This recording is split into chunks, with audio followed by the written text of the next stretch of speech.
Northern Minnesota Territory, December 1888. The first snow had already buried the settlement of Pine Ridge 3 feet deep when Olaf Henriksen began what his neighbors would later call the most wasteful construction project in frontier history. While other families huddled around their fireplaces, rationing precious cordwood against the brutal winter ahead, this Norwegian immigrant was doing something that made absolutely no sense. He was building a second house around his house. Not an addition, not a barn. A complete wooden shell that would encase his entire log cabin within a gap of empty air. When asked why, Olaf simply smiled and continued working, his breath frosting in the December cold as he measured, cut, and nailed board after board into place. The ridicule started immediately. At Sunday gatherings, men shook their heads. Women whispered. Even the children seemed to sense something was wrong with what the strange Norwegian was doing. Henriksen's gone mad, they said. Winters made him lose his senses. But Olaf had not lost anything. He had discovered something that would change how frontier families survive the killing cold of Minnesota winters. Something so simple, yet so profound, that within 2 years, it would reshape building practices across 3 counties. What did this shipwright-turned-homesteader understand about heat, moisture, and survival that everyone else had missed? Before I reveal the engineering secret that saved families from freezing and transformed frontier architecture, do me a favor. Hit that like button right now, subscribe to this channel, and drop a comment telling me where in the world you're watching from. Do that, and I promise you'll learn a building technique so effective that modern engineers are still rediscovering its principles today. Because what Olaf built wasn't primitive, it was brilliant. Olaf Henriksen wasn't supposed to be in Minnesota at all. Back in Bergen, Norway, he'd spent 15 years building fishing vessels, learning how hulls had to breathe, how moisture trapped between planking would rot the strongest oak, how air circulation meant the difference between a boat that lasted 5 years and one that lasted 50. When he arrived in Pine Ridge in the spring of 1887, he brought those shipbuilding instincts with him. He watched his first winter carefully. He observed, and what he saw disturbed him deeply. Every cabin in the settlement followed the same design. Tight chinked logs, a stone fireplace, maybe some mud or moss packed between the timber gaps. The families who lived in them burned enormous amounts of firewood, sometimes 8 to 10 cords per winter, and still shivered through January and February. But worse than the cold was what Olaf noticed about their firewood itself. It was wet, not soaking, but damp enough to hiss and smoke when thrown on the fire, damp enough to produce half the heat it should, damp enough to creosote up chimneys and fill cabins with acrid smoke that made children cough through the night. The wood was stored outside, under tarps or lean-tos that let wind and snow penetrate. By midwinter, even seasoned cordwood had absorbed enough moisture to compromise its burn efficiency by 30 to 40%. The families didn't understand this. They just knew they were cold, and they blamed the brutal Minnesota climate. Olaf knew better. The problem wasn't the cold outside. It was the lack of protection for the resources that fought the cold. And so, in December 1888, when his own cabin was barely a year old, he began his mad construction project. He started by surveying his existing 16 by 24-foot log cabin. Then he began erecting vertical posts exactly 3 feet out from each wall, north, south, east, and west. The posts stood 10 feet tall, sunk 2 feet into the frozen ground. Between these posts, he nailed horizontal boards, creating what looked like a second, larger cabin that completely surrounded the first. His neighbor, Jacob Lindstrom, a Swedish carpenter with 20 years of frontier experience, stopped by on the 3rd day. "Henriksen," he said, his voice carrying the patient tone of a man explaining something to a child. "You're wasting good lumber. That outer shell won't keep you any warmer. Heat doesn't care about air gaps. You just built yourself twice the wall to lose heat through." Olaf continued nailing. "Perhaps," he said simply. "We'll see come January." What Olaf was building had a name in Norwegian. Luftgap isolation, air gap insulation. But it was more than insulation. It was a complete environmental control system, disguised as a simple wooden shed. The 3-foot gap between his cabin walls and the outer boards served multiple purposes, each one engineered with the precision of a ship's hull. First, the airspace itself created a thermal buffer. Cold air from outside had to pass through the outer shell, then cross 3 feet of relatively still air before reaching the log walls of his actual home. That alone reduced direct heat loss by approximately 30%. But Olaf went further. He designed the outer structure with deliberate ventilation, small gaps at the bottom near ground level, and larger vents near the roofline. This wasn't a mistake. It was intentional. Air could flow through, but weather could not. Snow might drift against the outer boards, but it would never touch his cabin walls. Rain would hit the outer shell and drain away, never penetrating to the logs themselves. The roof of the outer structure extended 4 feet beyond the walls, creating deep eaves that shed snow and rain far from the foundation. Olaf had learned from ships. Water is the enemy of wood. Keep water away from the structure, and the structure lasts generations. Inside that 3-foot gap, Olaf began stacking his cordwood. Not randomly, but systematically. He stood each split log on end, bark side out, creating rows that allowed air to circulate between them. The wood sat protected from direct snow and rain, while the deliberate ventilation Olaf had built into the outer shell created a constant, gentle airflow that carried moisture away. Within 3 weeks of stacking, his firewood was seasoning undercover in a way his neighbors would never could. The outer boards blocked 90% of wind-driven moisture while the ventilation prevented condensation buildup. Testing with his hand, Olaf could feel the difference. His stored wood felt dry to the touch. His neighbors would felt damp, sometimes even slick with frost. The physics were simple, though Olaf might not have used those terms. Wood below 18% moisture content burns efficiently, releasing approximately 7,000 BTUs per pound. Wood above 25% moisture content, the level most of his neighbors would sat at, burns poorly, releasing perhaps 4,500 BTUs per pound while creating excessive smoke and creosote. Olaf was storing fuel that would burn 73% more efficiently than what his neighbors fed their fires. And he was doing it with construction that cost him perhaps 6 extra days of labor and 200 board feet of lumber.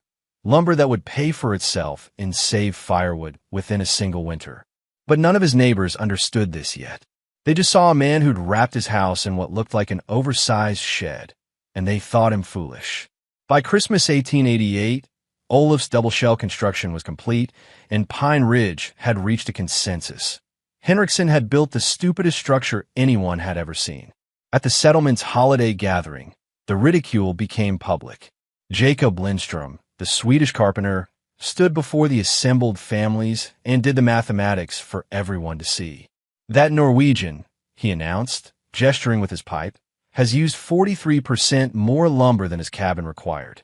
43%. He's got enough wood in that outer shell to have built a proper barn, or a summer kitchen, or a smokehouse. Instead, he's got air. 3 feet of empty air. The crowd murmured agreement. Resources on the frontier weren't abundant. Every nail, every board, every ounce of labor had to count. Waste was almost sinful.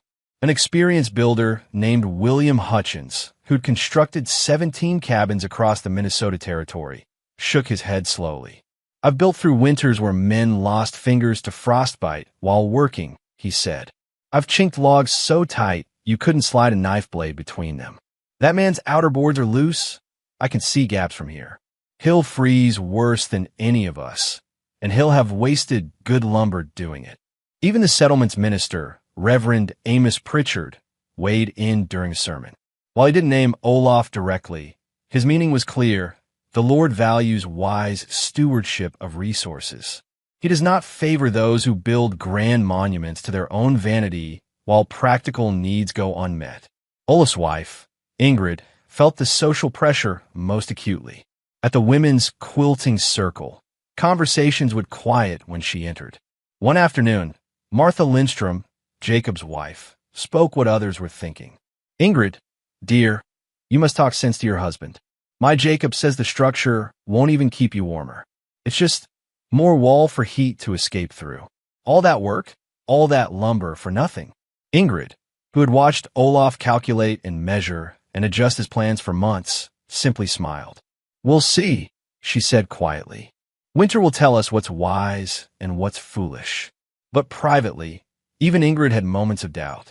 The outer structure had cost them $240 in lumber and nails, nearly half their annual income. If Olaf was wrong, if the ridicule was justified, they would be financially crippled and socially humiliated. Every time she looked at the strange double-walled building, she felt a flutter of anxiety. Olaf himself seemed unbothered by the criticism. He continued his preparations, now stacking cordwood in the gap between the walls with the same methodical precision he'd used in the construction. When neighbors passed and made jokes, "Building a house for your firewood, Henriksen," or "Next you'll put a roof on your wood pile," he simply nodded and continued working. What his neighbors didn't know was that Olaf had been keeping careful records. Each day, he noted the temperature, the wind direction, the humidity. He measured the moisture content of his stored wood using a simple technique he'd learned on the docks, weighing sample pieces, then checking them again days later. His wood was drying, steadily, measurably drying, even in the depths of winter. Their wood was not. But proof wouldn't come from measurements or explanations. Proof would come from survival. And in January 1890, proof was about to arrive with brutal, undeniable force.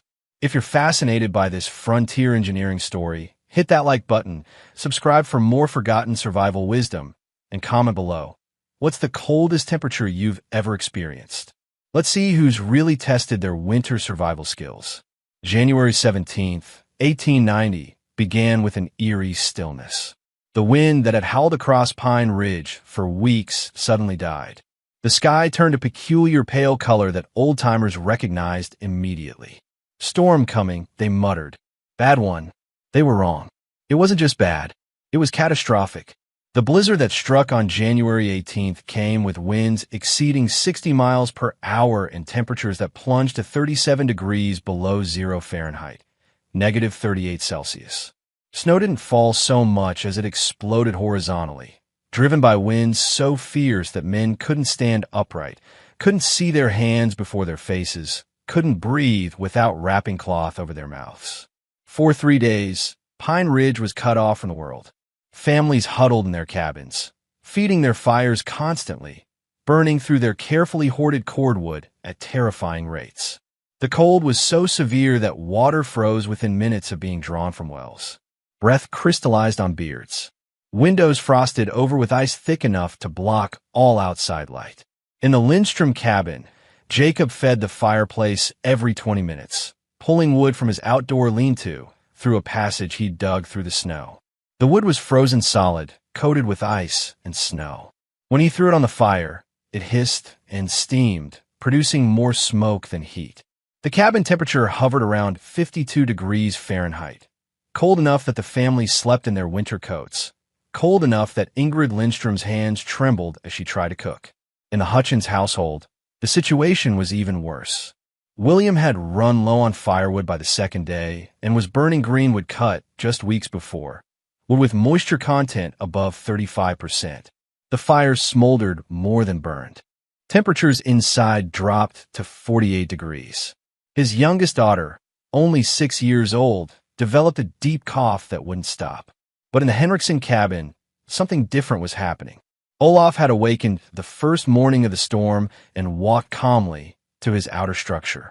The wind screamed outside, but within the 3-foot gap between his cabin and the outer shell, the air was merely moving, not raging. He selected dry wood from his stored stacks, wood that had been seasoning in this protected space for over a year now. The pieces felt light in his hands, properly cured, with moisture content below 15%. He carried an armload inside and built his fire. The wood caught immediately, burning hot and clean with minimal smoke. The flames roared up the chimney with the bright, intense heat that only truly dry wood can produce. By mid-morning, his cabin had reached 68 degrees Fahrenheit. By afternoon, it held steady at 70 degrees. The stone hearth Olaf had built absorbed the heat and radiated it back throughout the day and night. He fed the fire every 45 minutes instead of every 20. His carefully stacked cordwood, protected from the elements, was performing exactly as he'd calculated it would. On the afternoon of the second day, through a brief lull in the storm, Jacob Lindstrom struggled through chest-deep snow to check on the Henriksons.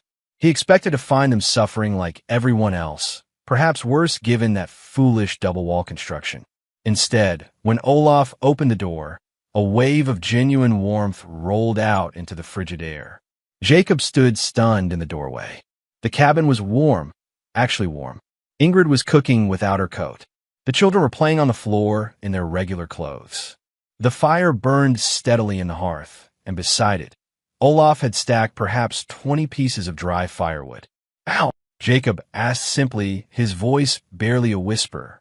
Olaf gestured toward the outer structure, where rows of seasoned cordwood stood protected from the killing cold, the wind, the ice. "The wood stays dry," he said. "Dry wood burns hot. Hot fire needs less fuel. Simple." Jacob stood silent, calculations running through his mind. He'd already burned through 2 full cords in just 2 days. At this rate, he'd run out of wood before February ended.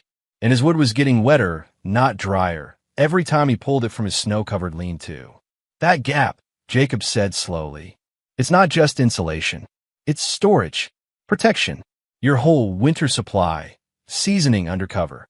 "Yes," Olaf said. "And the airspace keeps the cabin walls dry too. No frost, no rot.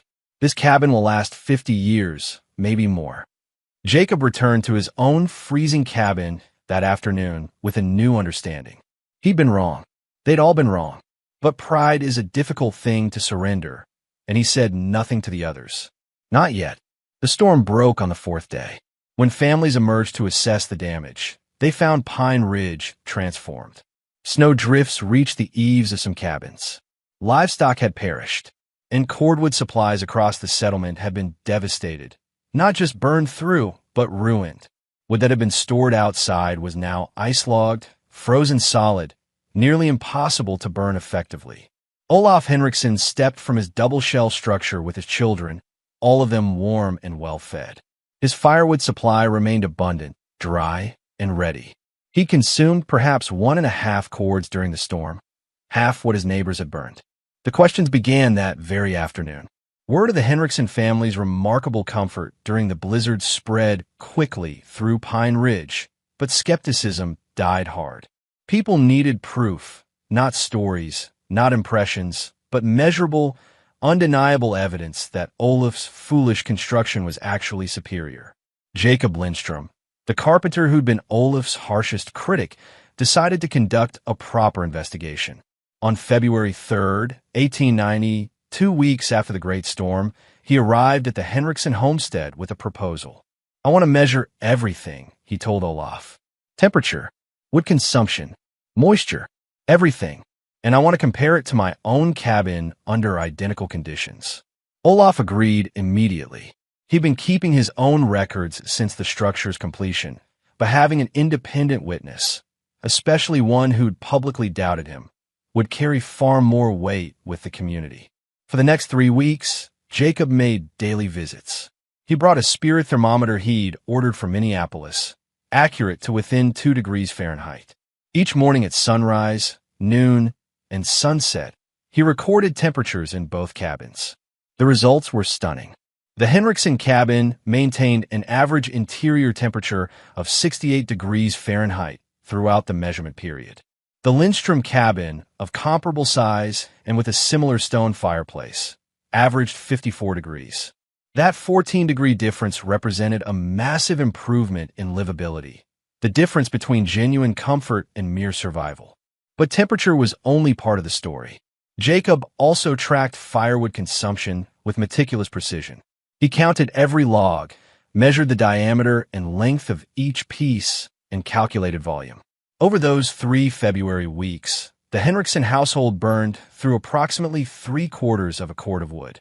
The Lindstrom household, trying to maintain similar temperatures, consumed 1 3/4 cords, more than double. The mathematics were irrefutable. Extrapolated across a full winter season, Olaf would burn roughly 4 cords of firewood to maintain comfort. Jacob's family would burn 9 cords for comparable warmth. In a region where cordwood sold for $6 per cord, that represented a savings of $30 per winter, enough to buy a milk cow or a full year's supply of flour or the lumber for a barn. But perhaps most revealing was the moisture content analysis. Jacob selected random pieces from both wood piles and weighed them carefully on a merchant scale. Then he split the pieces and examined the interior wood. Olaf's cordwood, stored in the protected gap of his double shell structure, showed moisture content between 12 and 15%. Jacob's wood, pulled from his outdoor lean-to, tested between 26 and 32% moisture. Jacob knew enough about combustion to understand what this meant. Wetwood doesn't just burn poorly, it actively works against the fire. Every pound of water in the wood requires approximately 1,000 BTUs of heat energy just to evaporate before the wood itself can begin burning. The Lindstrom family wasn't just burning wood, they were burning wood to dry, wood to burn wood. It was hideously inefficient. On February 24th, Jacob presented his findings to a gathering at the settlement's community hall. 37 people attended, nearly every adult in Pine Ridge. Jacob stood before them with his notebook, his measurements, his calculations. "I was wrong," he began simply. "Henrikson's construction is not wasteful. It's brilliant." He walked them through the numbers. The temperature differential, the fuel savings, the moisture content comparisons. He explained the thermal buffer principle, how the 3-foot air gap reduced direct heat loss. He described how the protected storage kept firewood dry and burnable at peak efficiency. William Hutchins, the experienced builder who'd mocked the design, raised his hand. "But, Jacob, that still doesn't change the fact that he used 40% more lumber. Even with the fuel savings, it'll take years to recoup the construction cost." Jacob shook his head. "I calculated that too, William. At current cordwood prices and current lumber costs, the structure pays for itself in saved fuel within 3 winters. After that, it's pure savings, $30 a year, every year, for as long as the building stands. And that's not even counting the other benefits." "What other benefits?" Someone called from back. "The outer structure serves as a workshop," Jacob explained. "Henrikson repairs tools there, shelters equipment, even keeps a small forge running when needed. The space isn't wasted, it's multi-purpose. And the dry storage doesn't just apply to firewood. He stores grain there, leather goods, anything that needs protection from moisture. The whole design is integrated, purposeful." He paused, then added, "And here's something else I noticed. His cabin walls themselves show no frost damage. No ice accumulation between the logs. No rot starting at the foundation. That double shell keeps the cabin structure dry and protected. My cabin? I've already got moisture problems in the northwest corner. His cabin could last 50 years. Mine might need major repairs in 10. The room fell silent as people absorbed this information. Olaf, sitting quietly in the back, said nothing. He'd known these things all along, but hearing Jacob, his most vocal critic, present the evidence carried weight that his own words never could have. Martha Hutchins spoke up, her voice hesitant. "My daughter's cough, the one she got during the storm, it hasn't gone away. The doctor in St. Cloud says it's from breathing smoke and damp air. Says our cabin's too cold and the fire smoke's too much from wetwood." She looked at Olaf. "Your children didn't get sick at all, did they?" "No," Olaf said simply. "Drywood burns clean. Clean fire makes less smoke. And warmth helps people stay healthy." That statement hung in the air like a verdict. This wasn't just about comfort or fuel economy anymore. This was about children's health, about families surviving Minnesota winters without illness, without suffering, without the constant anxiety of running out of firewood or watching their stored wood turn to ice-logged uselessness.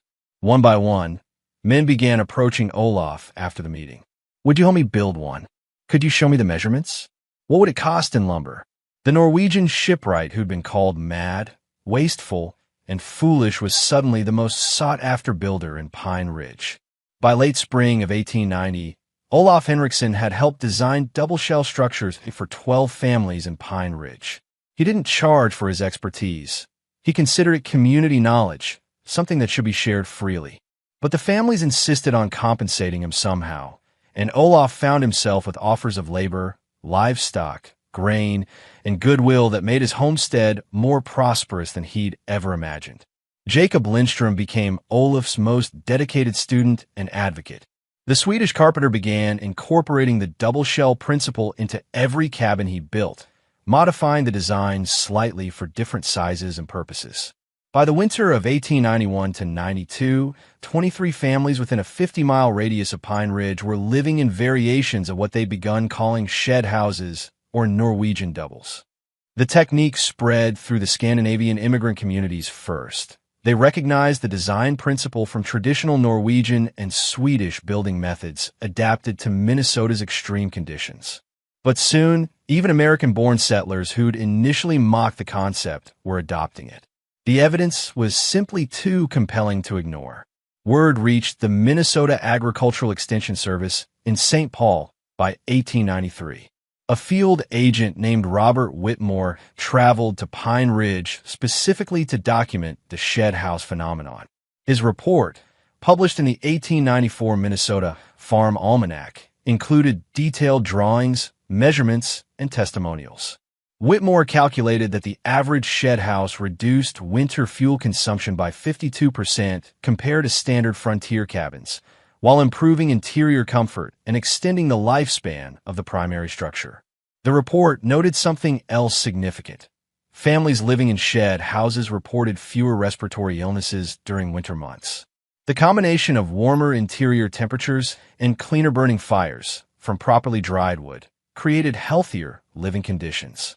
Childhood mortality from winter-related illnesses in shed house families was measurably lower than in families living in traditional single-wall cabins. But perhaps the most remarkable legacy of Olof's innovation was how it influenced modern building science. The principle he employed, using an air gap and protective outer shell to manage moisture and provide thermal buffering, is fundamentally identical to what modern engineers call a rain screen or ventilated facade. Contemporary building codes now recommend or require similar designs for long-term structural durability and energy efficiency.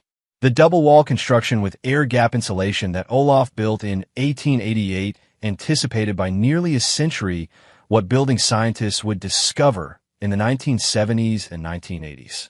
What frontier neighbors called wasteful and foolish turned out to be profoundly advanced engineering disguised in simple lumber and common sense. Olof himself never promoted his design as revolutionary. When asked about it in later years, he shrugged and said, "In Bergen, boats that don't breathe rot within 5 years. Houses are the same. Keep the wood dry, let the air move, protect what needs protecting. This isn't new. It's just correct." He lived in his shed house until his death in 1924 at the age of 73. The structure stood solid and sound, requiring minimal maintenance over those 36 years. His children inherited it, and their children after them. The Henriksen shed house remained occupied until 1967, when it was finally dismantled, not because it had failed, but because the family wanted to build something larger and more modern. When workers took apart the outer shell, they found the original log cabin inside in nearly perfect condition. The logs showed no rot, no insect damage, no structural compromise. The foundation stones were as solid as the day they'd been laid.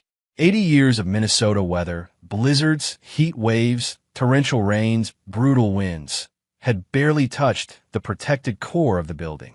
Today, only 3 of the original Pine Ridge shed houses remain standing. One serves as a museum managed by the Minnesota Historical Society. Visitors walk through it year-round, experiencing firsthand how a simple air gap and protected storage can transform a frontier cabin into a genuinely comfortable home. During winter demonstrations, museum staff light fires in the original hearth using dry wood stored in the outer gap, just as Olof did. The temperature differential between inside and outside is still impressive, often 30 to 40 degrees. The museum's interpretive materials make a point that Olof himself understood intuitively, but never articulated in quite these terms. Innovation doesn't always mean new technology or complex systems. Sometimes it means paying attention to principles that have worked for centuries, then applying them thoughtfully to new challenges. The men who laughed at Olaf in 1888 weren't stupid or malicious. They were simply trapped in assumptions. Assumptions that more lumber meant waste, that traditional single-wall construction was tried and true, that a Norwegian immigrant shipwright couldn't possibly understand Minnesota winters better than they did.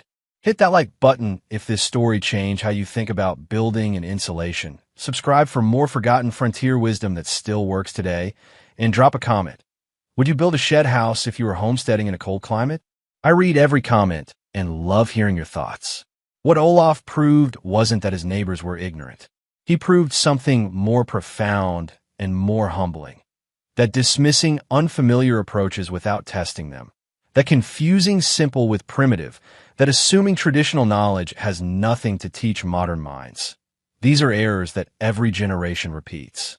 The shed house stands as a monument to a different kind of wisdom. Not the wisdom of complexity, but the wisdom of observation. Not the wisdom of expensive materials, but the wisdom of understanding how heat, moisture, and air actually behave. Not the wisdom of following convention, but the wisdom of asking whether convention actually works.